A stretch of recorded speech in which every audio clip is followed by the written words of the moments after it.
Welcome to the show. After the show, what happens right after the show? Cheers. Clink, clink. Man, this was such a fun video. It was so much fun. Yeah. I research has maybe not ever been so much fun because this was something where I frequently do a lot of crazy online shopping, looking for narrowing in on the best possible version of anything.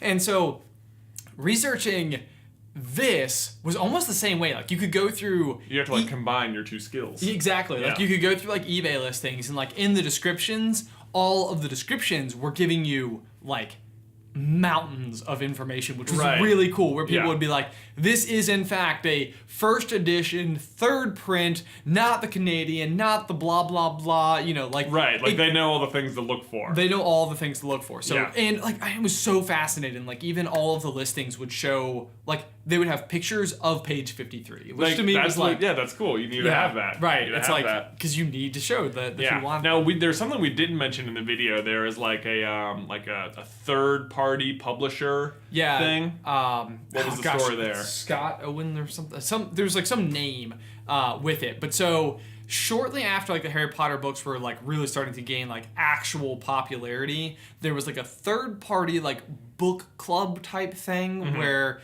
if you were subscribed to it, you could order your copy of it, and it was an exact reprint of the first book.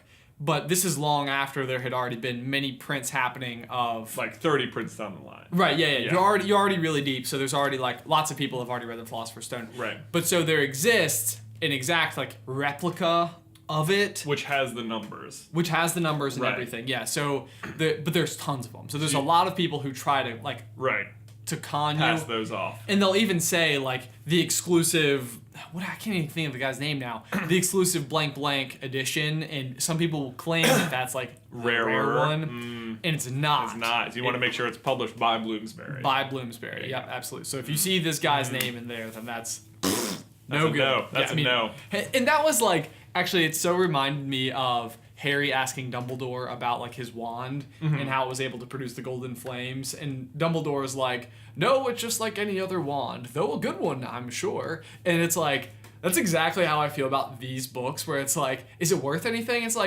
no, it's cool, it's still a great book, but it has no actual value. Right.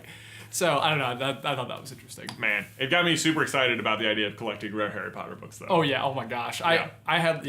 Well, it sounds stupid, even just not rare Harry Potter books, like I said in the video, I have accumulated a bunch of ways to experience Harry Potter over the years. Yes. Whether it's on the ebooks or the CDs or the audio, the Audible books or the physical copies or whatever.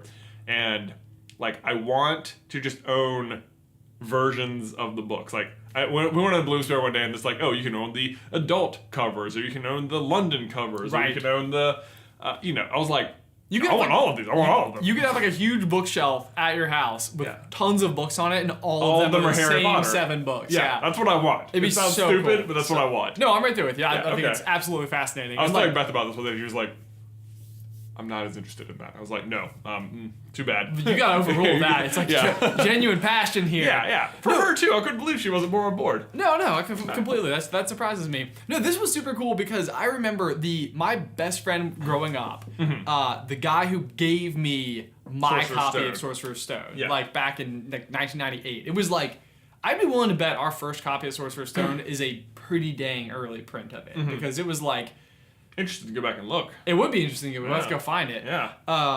But so he gave it to me, but I remember a year before he gave it to me, he had a copy of the Philosopher's Stone, the UK version of the Philosopher's Stone. Was it hardback or softback? I honestly don't remember. That's a detail I can't. We didn't mention that in the book. You want the hardbacks. Yeah, you want the hardbacks. Hardbacks are definitely the way to go.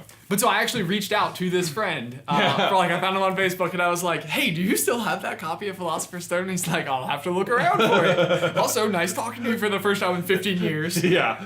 What do you want? Right, yeah. Either way, if he has a really rare one, I'll just tip him off to a super valuable object he didn't know he had. Right, yeah.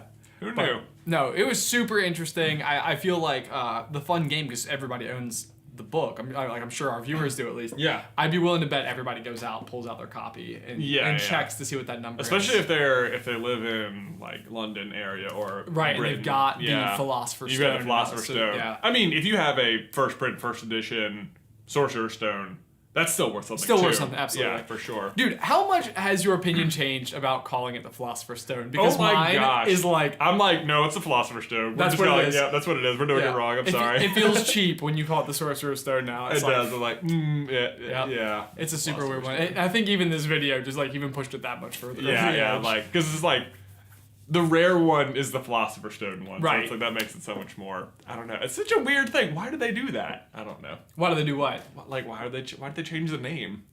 Oh, I have no idea. Yeah, that would be something we could talk about. Yeah. Why did they change the name for the American version? Yeah, right. I guess it has to be marketing related. Has to be. Because they don't ever really reference sorcerers as like a term. Yeah, they do. Believe it or not, I started listening to the Sorcerer's Stone this morning, and in the first couple chapters when like Hagrid's telling Harry, he's like, he's like thinking to himself, if I once defeated the greatest sorcerer of all time, why can Dudley beat me up? Oh, right. Yeah. But it's like they used it. I feel like they just faded away from it. Right. Like it was something that like made sense super early, and then I can see that. It's like they use the term like warlock sometimes early on, like one of Dumbledore's like many titles is like Chief Warlock of the Wizengamot. Yeah, and it's like, what is warlock? How is that different from sorcerer or wizard or witch or something? I don't know either. Yeah. Who should talk about that? There we go. Things we don't know. This video, that is like almost my favorite part about what we do now, is that like we've gone so deep cut that like, and that was maybe even the other fun part about this video in particular, is I learned so many things I didn't know. Yeah. It's like, at this point I feel like we're so deep into the world of Harry Potter that if we find information that's fascinating to us, that I'm like, that's a good video. Right. Like, that's gonna... Well, this one was fun too, because so many of our Harry Potter videos are about the lore itself, and this was like the lore behind the real world publishing of the book, not the in-world stuff. Yes. So that was fun too. That was cool. Yeah. Oh my gosh, how much does Harold Bloom suck? Oh my gosh. Like, okay, so I don't know if any of you guys like went and like watched the actual interview. I think we linked it in the video, but like, just, oh my, he's so like pretentious. The worst.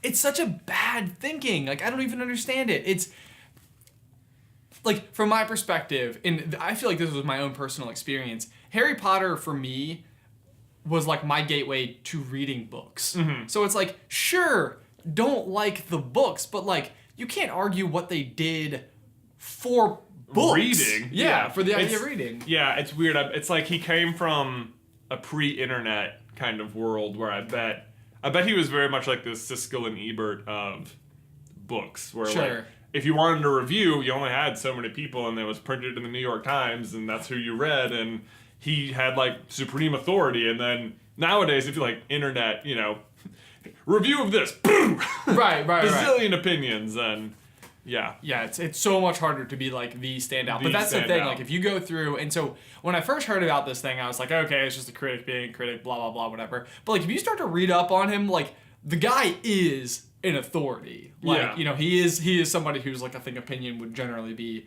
respected. But like, his prediction about like all of them being in a rubbish heap, it's like, you were so wrong. You were so wrong. Like, you just looked up, as of yesterday, this year has been the highest selling year for Harry Potter books since the Deathly Hallows came out. Yes. So like, since the Deathly Hallows came out, obviously there was a drop off, but now it's like, it has gone up again. It's literally to the point, like, what I was reading was like investment based articles that were talking about like, hey, they just posted their numbers, and because of the new Harry Potter collectible editions, like, is it wise to invest in Bloomsbury right now? Like, that's literally what the articles were about, because like, it's like, the whole ship is still rising. Yeah. So it's interesting that they published these 20 years ago, and it's probably still the main thing pushing their there's that entire industry, or their entire publishing house. Right. Well, and even one of the details I wanted to include in the video was the fact that Bloomsbury was only founded 10 years before Harry Potter was ever published. This was like one of the first children's books they ever did. They just gotten into the field. Right. Yeah. So it's just like,